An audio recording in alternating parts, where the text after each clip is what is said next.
todos, sean bienvenidos. Sean bienvenidos a este evento muy especial. Un evento en el cual vamos a recordar, vamos a hacernos sentir a través del espíritu y las palabras, las emociones y la sensibilidad de cada uno de nosotros, la belleza de una persona, la gracia y la sonrisa, la gentileza y el honor, la dignidad y sobre todo el ser humano que es, porque no se ha ido, está aquí presente. ¿Por qué me atrevo a hablar hoy aquí frente a ustedes?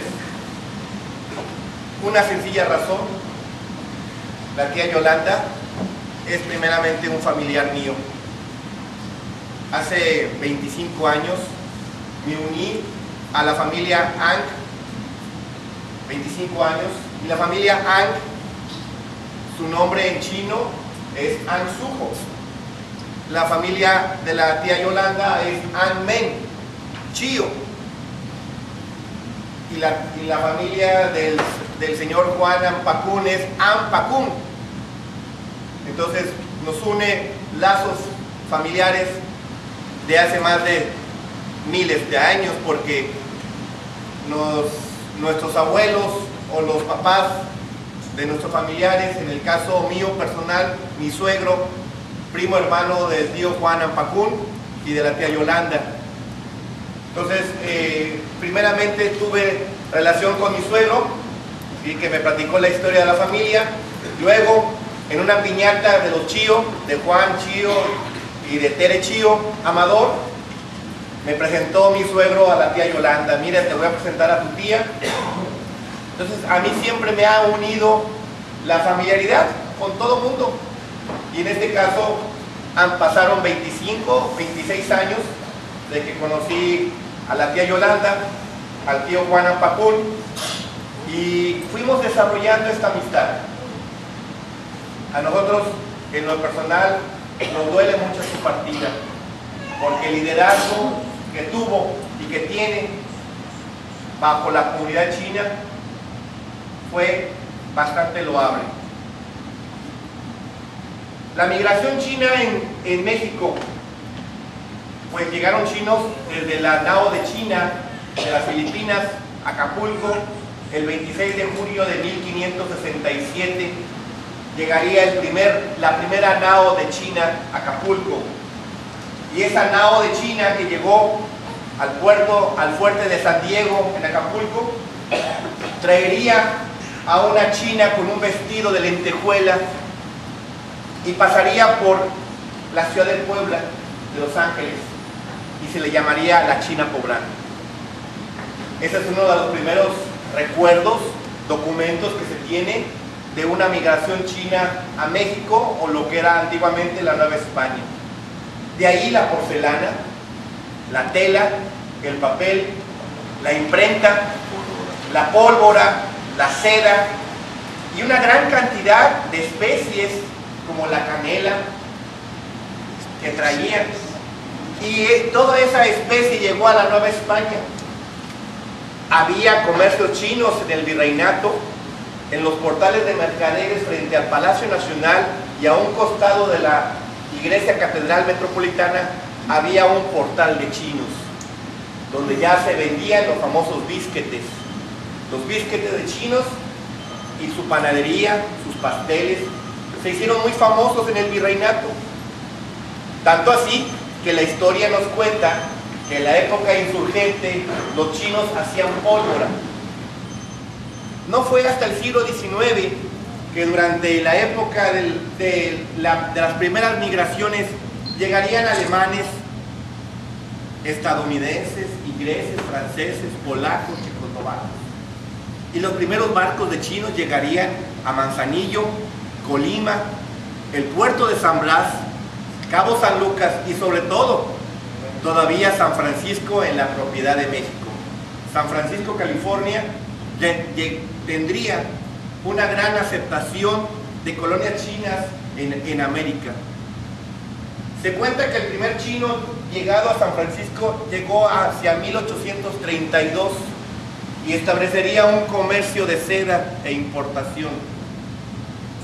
los primeros chinos que llegaron a Tampico llegaron para 1877 y se unieron a la comunidad extranjera teniendo las primeras escuelas. Se enseñaba chino, pero el chino era el mandarín, no el pequinés. Todavía, si caminamos sobre la calle Francisco y Madero y llegamos a la esquina con calle Alameda, veremos una pared del lado derecho, de este lado, donde veremos unas letras chinas. Era la escuela de chinos de 1886. La pared todavía está en pie. Era una de las primeras escuelas de letras de aquellos chinos. ¿Dónde vivían? ¿Qué hacían? Llegaron primeramente a Tampico trabajando en los ferrocarriles, instalando las vías férreas Tampico-Monterrey, Tampico-San Luis Potosí y Tampico-Maguazal. Les pagaban muy poco porque el trabajo de los chinos era muy pesado. Pero independientemente del trabajo, los chinos dentro de los campos férreos, aquí precisamente, en las camillas, aquí en Ciudad Madero, antiguamente Villa Cecilia, se instalaron tintorerías, lavanderías, y ¿quién no se acuerda de los famosos araltos chinos? Que de tiempo después los llegaríamos a conocer en el Chungking de la calle Carranza, o en su caso, ¿sí?, los famosos dulces chinos, que a través del tiempo duraron hasta los 70s y 80s. Esos primeros chinos, venía un chino llamado Ignacio An, junto con don Benito An Sujo, el padre de mi suegro, y junto con él venía don Juan An Pacún, el papá de don Juan An Pacún aquí presente.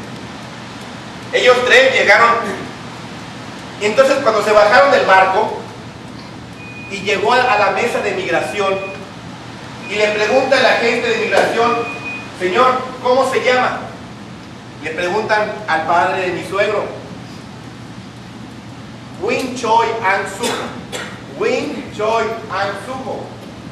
¿Qué le dice el agente de migración? Usted tiene cara de Benito y se va a llamar Benito An. Y así pasó con la mayor parte de los que venían llegando frente a la aduana. Los rociaban, los bañaban, los bajaban del barco, ¿sí? Los pasaban por un baño, como todos los migrantes que llegaban también a Nueva York. Y así como en la isla de Ellis, frente a la estatua de Nueva York, aquí en Tampico había una área especial donde bajaban todos los migrantes, ya sea españoles, ingleses, los que fueran, llegaban a Tampico. Esos primeros chinos que llegaron formaron la Cámara Nacional, la Cámara de Comercio de Tampico, y empezaron a tener tortillerías, abarrotes, lavanderías, restaurantes, pero sobre todo un restaurante que se llamaba El Cantón. El famoso Cantón estaba atrás del edificio Luz. Todavía el edificio está en pie. Hay un depósito, una cervecería, que está ahora frente a la Plaza Hijas de Tampico. El Cantón se creó en 1918, cuando se secó el brazo de Tamesí, se rellenó esa área, se quitó el puente Manuel Romero Rubio, se llenó de cascajo y se construyó la Plaza Hijas de Tampico en 1923. Entonces, por cada chino que llegaba, arriba del Cantón había unas literas de madera. Había 2 literas. No dormían en colchón, dormían sobre la madera de la litera. No usaban almohada, no usaban colchón, dormían completamente sobre la madera. Por cada chino que llegaba, al año siguiente llegaron 20 por cada chino. Para 1923, la estadística del Archivo del Archivo Histórico Municipal de Tampico, se calcula que había 6.500 chinos ya en Tampico. 6.500 chinos que tenían el control económico de la ciudad. Económico en desventaja con los españoles que en ese momento estaban representados, como ustedes sabrán, por la casa La Sevillana, que era la principal. Pero fuera de esa sevillana, la mayor parte de los comercios eran chinos. Don Ignacio Ang fue presidente de la Cámara y es el papá de Yolanda. El papá de Yolanda, don Ignacio Ang, tuvo 7 hijos. Yolanda es la número 5. 7. ¿Sí? 7. 7. Y Ignacio Ang tuvo sus hijos y igual que esa familia Ang Men, porque vuelvo a repetir, se unieron los dos apellidos. Esto me lo comentó la tía Yolanda. También empezaron a trabajar todos los chinos. Ustedes conocen la mayoría de ellos, de comerciantes, los Pantai, ¿sí? Uno de ellos, los Chio, los Wong de la muralla, el Palacio Chino de Daniel Dan. Estamos hablando de familias de los 50, 40, 60, 70. Los Am. Los Ang. Pepe Am. Pepe Ang es mi tío. Pepe Ang. Bueno, pues mi suegro tuvo la barrotera La Tuxpeña, donde hoy es Caín, bajando las calles de la calle Colón. Un detalle muy importante de la familia, todas las familias chinas, que son muy nobles, muy trabajadores, que antes de que llegara el ciclón del 55, el día 2 de octubre del 55, el papá de mi suegro, don Benito Ang, les dijo a los trabajadores: levanten las cortinas, que se lleven en los costales de maíz. Y eso fue un detalle que la mayoría de la gente, antes de que se echara a perder la comida, o el maíz, el arroz, el chile, el frijol, el tomate, la cebolla, de los mercados, porque estaban controlados en el comercio, se abrieron 2 o 3 días antes de que llegara. Entonces toda esta gentileza, toda esa historia que he practicado hasta este momento, se ve ejemplificada en la tía Yolanda. Pasarían muchos años hasta 1994, diciembre del 94, cuando yo ya estaba casado en ese año y nos unimos para se rehizo la comunidad china de Tampico, Asociación Civil. Fuimos varios, pero bajo el liderazgo de la tía Yolanda, ¿sí? Se empezaron a hacer las ceremonias del Año Nuevo Chino, sobre todo el Día de los Faroles, de la Luna Llena, y cada año se celebraba un año más. Me acuerdo muy bien que eran los finales de enero y principios de febrero, dependiendo la luna llena de esa temporada. ¿Qué hizo Yolanda? Pues ¿qué no hizo? Porque Yolanda estaba en todo. Visitaba al embajador de China en México, lo traía a Tampico, lo llevó a Tantoc a visitar las pirámides, era todavía 2 semanas antes de fallecer, salió en TV Azteca en el noticiero, en una entrevista que le hicieron, tenía poco. 3 semanas antes, la maestra Rosario, aquí presente, realizó el Club del Libro en la Casa de la Cultura y ella estuvo ahí presente. Y todavía le dije: tía, qué bien salió ese día de la entrevista. La entrevista fue en TV Azteca, ¿correcto? En la embajada. Entonces, era una persona muy activa, muy dinámica y sobre todo muy culta, porque nos daba una explicación precisa.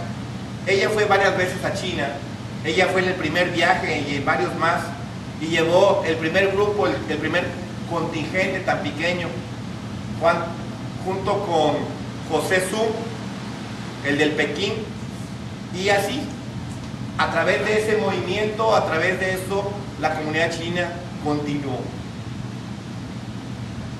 caminando por la laguna del Perimetral, la laguna del Carpintero, acompañaba Yolanda a los carros alegóricos del Carnaval Tampico en los últimos años, llevando al dragón, a los leones aquí presentes, y siempre con ese entusiasmo, siempre con esa firmeza y esa seguridad. Considero que es suficiente, porque necesitamos que otras personas nos comenten sus experiencias y sus recuerdos, sobre todo porque no la debemos de olvidar. Mientras la recordemos, ella vivirá en nuestros corazones, vivirá en nuestra presencia, y sobre todo que nos ha dejado una gran huella, un gran testimonio y un trabajo fecundo a través del tiempo. Muchísimas gracias.